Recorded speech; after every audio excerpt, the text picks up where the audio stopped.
조갑제TV 시청자 여러분 안녕하십니까. 2022년 6월 30일 오전입니다.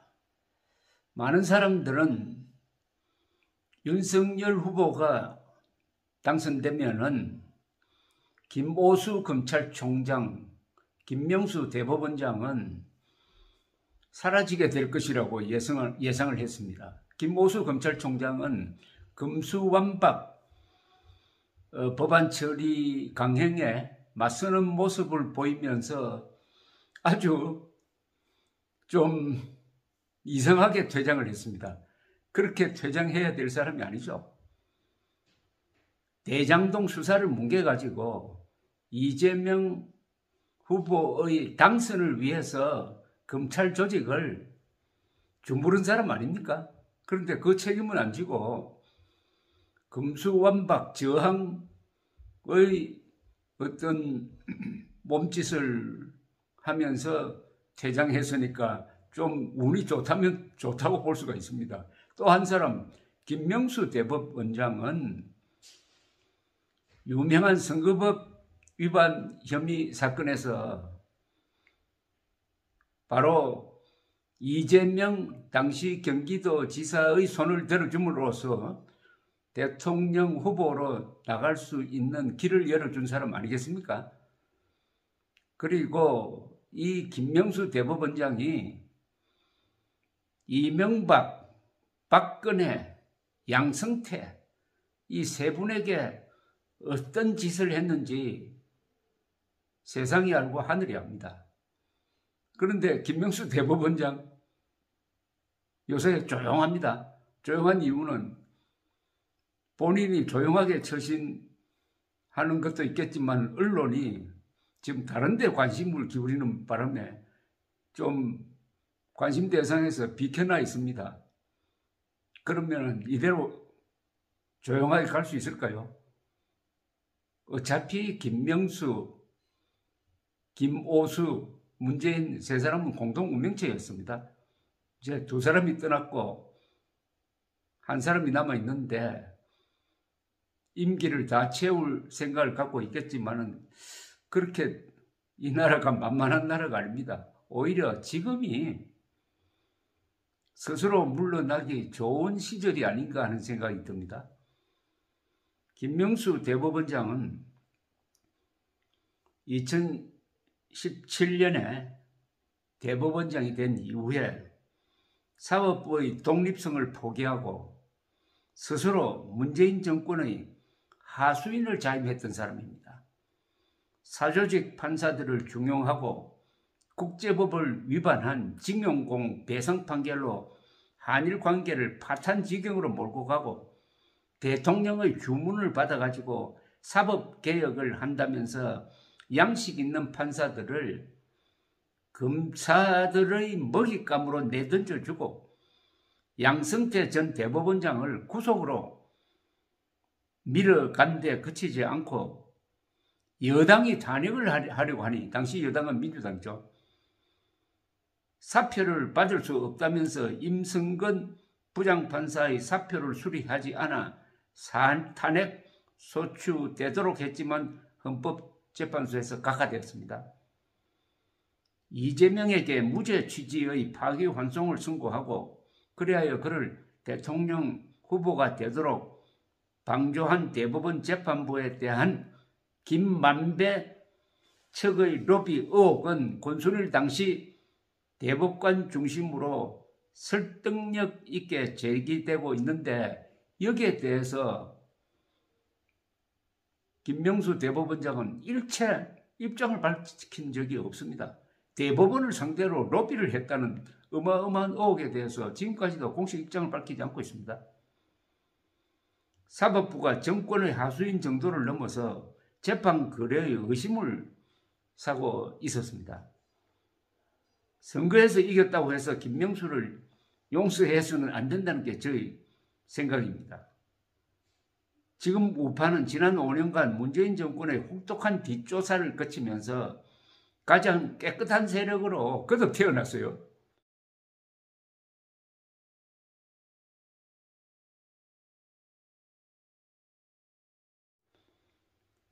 종북 좌파는 5년간 부패의 늪에서 뒹군 부패 기득권 세력입니다.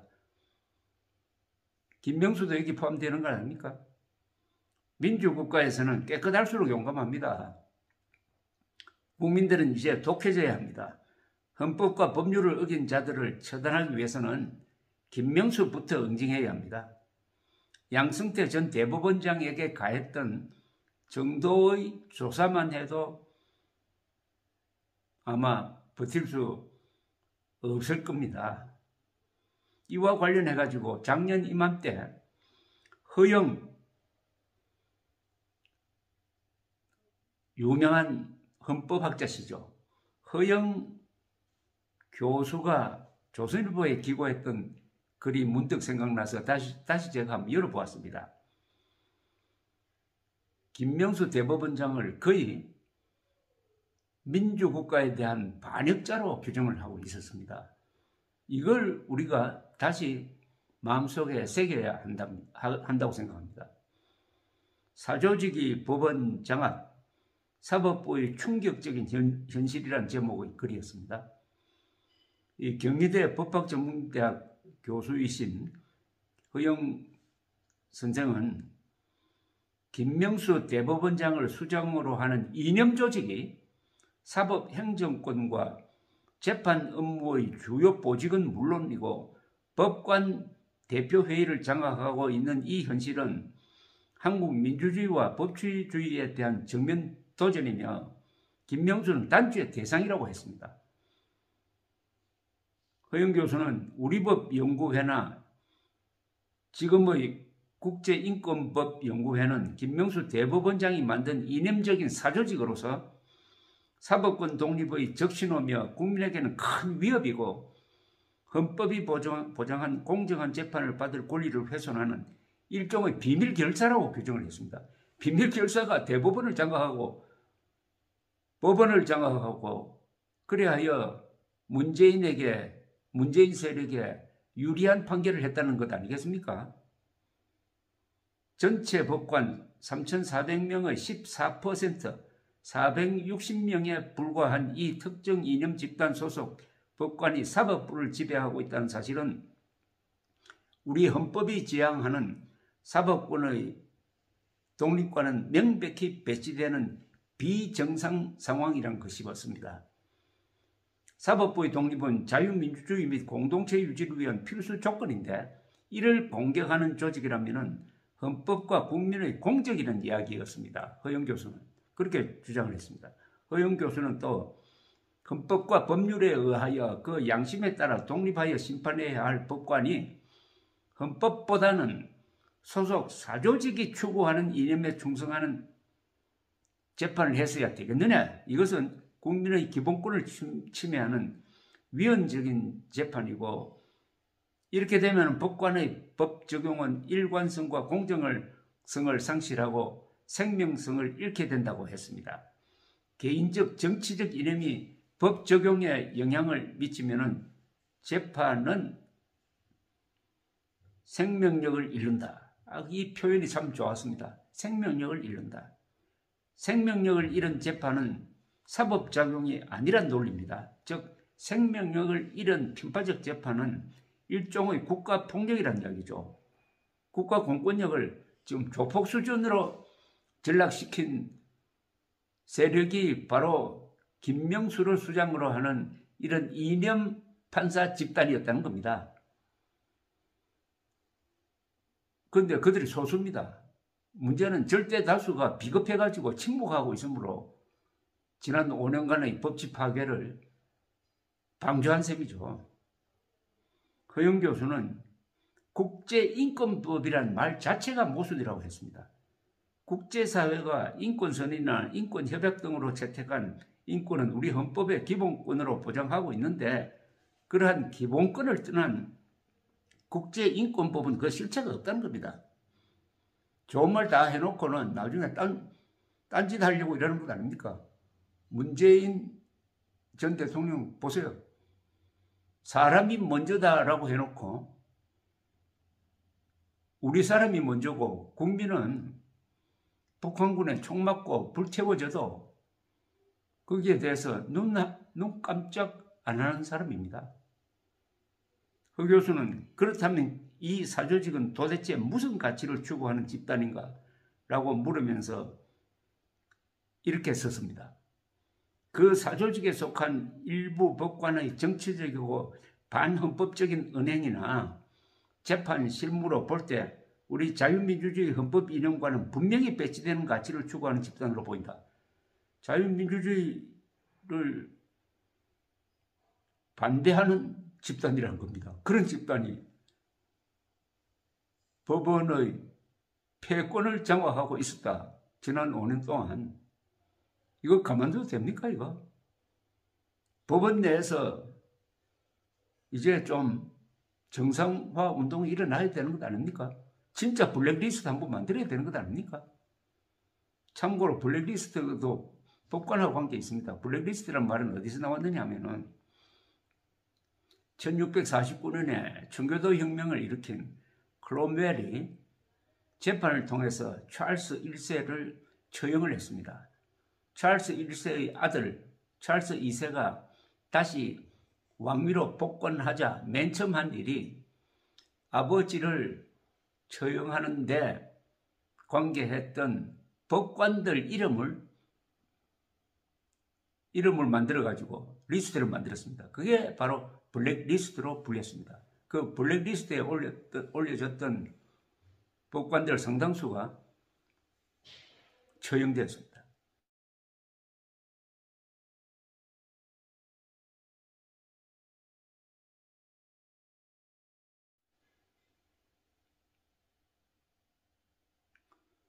통상적 의미에서 이 반역은 체제 부정과 국가 부정으로 나눕니다.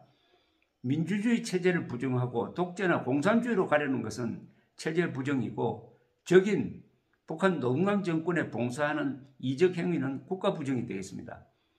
체제나 국가를 적대시하고 공격하는 행위는 소소한 반역과 달리 대역죄로 규정됩니다. 대역, 큰 역적이다 이거죠. 영어도 대역죄를 하이 트리즌이라고 표기하고 있습니다. 한국의 원로 헌법학자가 김명수와 국제인권법 소속 판사들을 반체제적인 사조직으로 간주해가지고 사실상 대역죄인으로 규정한 셈입니다. 그래도 김명수 임기 채우도록 내버려 둬야 합니까? 허영 교수는 이 사조직이 이미 한국의 민주주의를 공격하고 있다고 봅니다.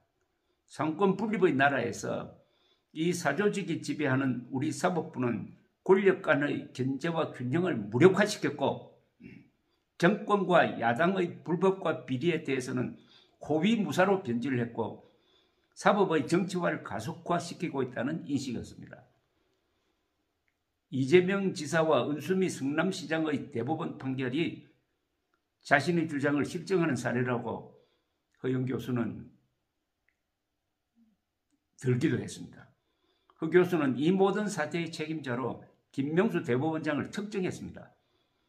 그는 실체가 불분명한 사법행정권 남용이라는 죄명으로 전직 대법원장을 비롯한 수많은 전직 법관을 재판받게 했는데 김 대법원장이야말로 법관 탄핵 방조 사건 등 법관 인사행정권을 남용한 사실이 분명하기 때문에 어느 때인가 반드시 법의 준엄한 심판을 받아야 한다고 했습니다. 이 말은 형사처벌 대상이라는 이야기죠.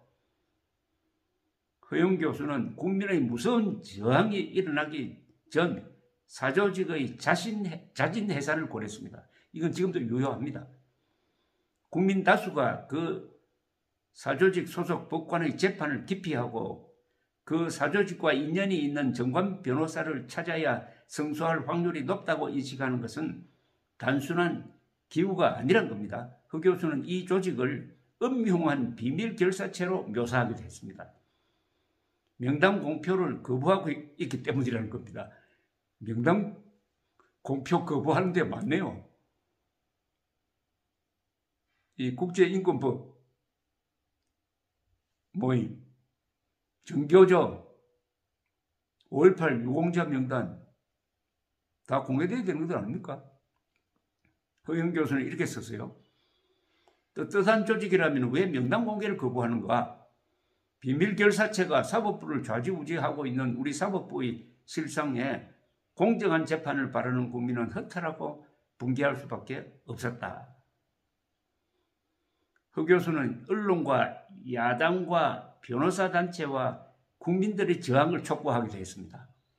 사법의 신뢰를 회복시키려는 개혁의 대상은 김명수 사법부이고 이는 제야 법조계의 당면과제라고 지적을 했습니다. 이거 지금 좀 새겨 들어야 할 시점인 것 같습니다. 왜냐? 이제는 그렇게 할 수가 있으니까요.